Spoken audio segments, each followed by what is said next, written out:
Let's talk about the current narrative about terrorists crossing the U.S. Mexico border. I'm Arturo and I'm a reporter for Capital Press. These are the numbers of encounters of people on the terrorist screening dataset, also known as the terrorist watch list. It tracks the number of encounters with people on the so called list.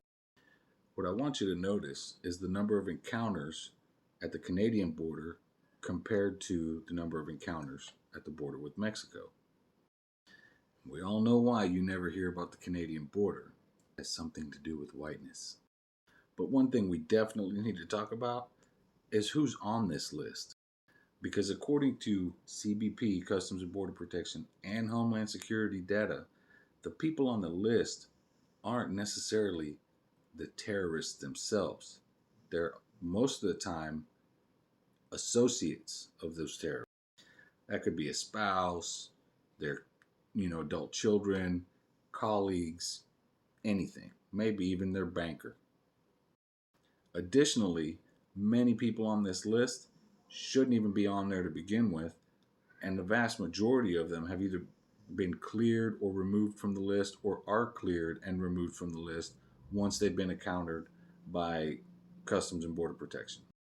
Which brings me to the so-called terrorists that were encountered at the southern border. Most of those have been removed from the list, but those lists don't always trickle down through the myriad departments that are part of Homeland Security, federal agencies, the FBI, ATF.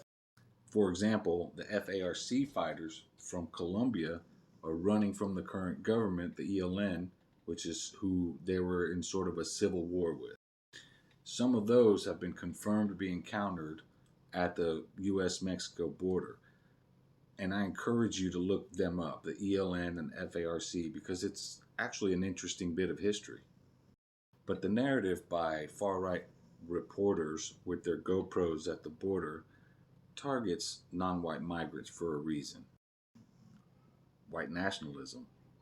So back in October, I debunked a bulletin from Customs and Border Patrol in San Diego that were claiming foreign fighters like Hamas and Hezbollah were trying to cross the U.S.-Mexico border.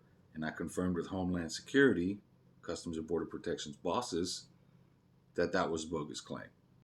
So now we're asking senators in Congress if they have seen or heard of any actual data, since they have access to confidential and classified documents via all their committees. We're asking them to see what they know and see if they've seen anything. And their answers might surprise you.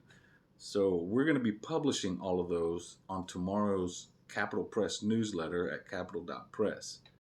So make sure to subscribe to the newsletter.